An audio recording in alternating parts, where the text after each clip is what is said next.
एक शहर में एक आदमी था जो बहुत अमीर था। वो अपनी ज़िंदगी में अपनी हर सपनों को पूरा करते हुए आगे बढ़ते गया। उसके फैमिली में सिर्फ 3 लोग ही थे, उसकी वाइफ और उनका एक बेटा। वैसे तो वो उससे बहुत प्यार करता था, मगर उसके उम्र के बढ़ने के साथ साथ वो बिगड़ने लग गया। उसको अपनी ज़िंदगी में एंजॉय करने के अलावा और कुछ नहीं दिखने लगा। जब उसके पिता सोचने लगे कि ऐसा क्या किया जाए जिससे वो अपनी रिस्पॉन्सिबिलिटी को समझे, और कुछ दिनों के बाद सुबह बेटा अपने पिता से बोलता है, डैड मुझे आपसे कुछ ज़रूरी बात करना है। तो उसके पिता बोलते हैं, ठीक है, मैं ऑफिस के लिए निकल रहा हूँ, लंच में मैं फ्री हूँ। और फिर वो लंच के वक्त एक कैफ़े में बैठे अपने बेटे का इंतज़ार कर रहे होते हैं। तभी उसका बेटा आता है और वो गलती से वहाँ काम कर रहे वेटर से टकरा जाता है और उससे बहस करना स्टार्ट कर देता है कि तुम अंधे हो क्या, तुमको दिखाई नहीं देता। और वो सब उसके पिता देख ही रहे होते हैं। और फिर वो लड़का उस टेबल में पहुँचते ही कहता है, आपने देखा डैड, वो वेटर मुझसे कैसे बहस कर रहा था।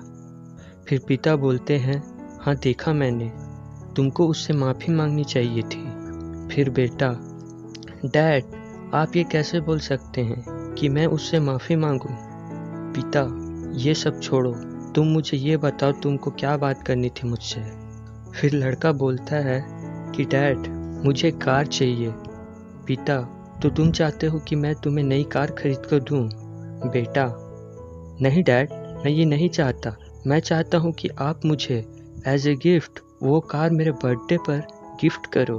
पिता, लेकिन तुम्हारा बर्थडे तो 6 मंथ के बाद है ना?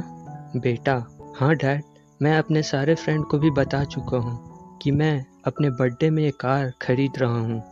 पिता, ठीक है, बट मेरा एक कंडीशन है। पिता बोलते हैं, तुमको इस कैफ़े में 6 मंथ का जॉब करना होगा। बेटा, डैड आप मुझसे ये सब कैसे करवा सकते हो? पिता, तुमको कार चाहिए तो तुमको ये जॉब तो करना ही पड़ेगा। उसके कुछ दिनों के बाद उसका बेटा वो काम करना स्टार्ट कर देता है उस छोटे से कैफ़े में। फिर उसका उस लड़के से दोस्ती हो जाता है जिससे वो पहली बार मिलने से टकराया था। तभी एक रात कैफ़े क्लोज करने के टाइम में उसका दोस्त किचन के एक कोने में टेंशन में उसे दिखाई देता है। फिर उसके बाद उसको पता चलता है कि उसको सुनाई कम देता है, और जब वो कोई ऑर्डर लेने को जाता है तो वो सुन ही नहीं पाता एक बार में, और वो समझ ही नहीं पाता कि कस्टमर चाहता क्या है, बोल क्या रहा है, और वो समझ ही नहीं पा रहा है कि काम कैसे होगा। और ये बात अगर मैनेजर को पता चल जाए तो वो उसे जॉब से भी निकाल देगा।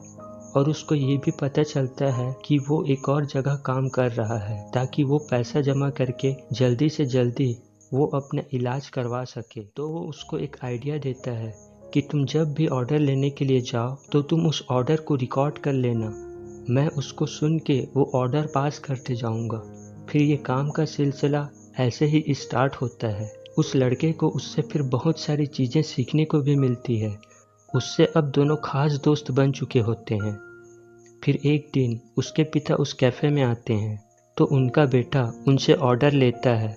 उसके पिता के चेहरे में एक खास तरह का स्माइल होता है, और अपने बेटे को इस तरह मेहनत करते हुए देख वो बहुत खुश होते हैं। तब वो अपने डैड से बोलता है कि डैड मुझे कार नहीं चाहिए, क्या मुझे आप पैसे दे सकते हो? मैं आपको प्रॉमिस करता हूँ उसको मैं जल्द से जल्द वापस आपको कर दूंगा। तो पिता पूछते हैं, तुमको इतना पैसा चाहिए क्यों? तब वो अपने दोस्त का ना सुनने वाली प्रॉब्लम उनसे शेयर करता है और वो उसका इलाज करवाना चाहता है। तो उसके पिता बोलते हैं, मुझे तुम पे नाज है बेटे,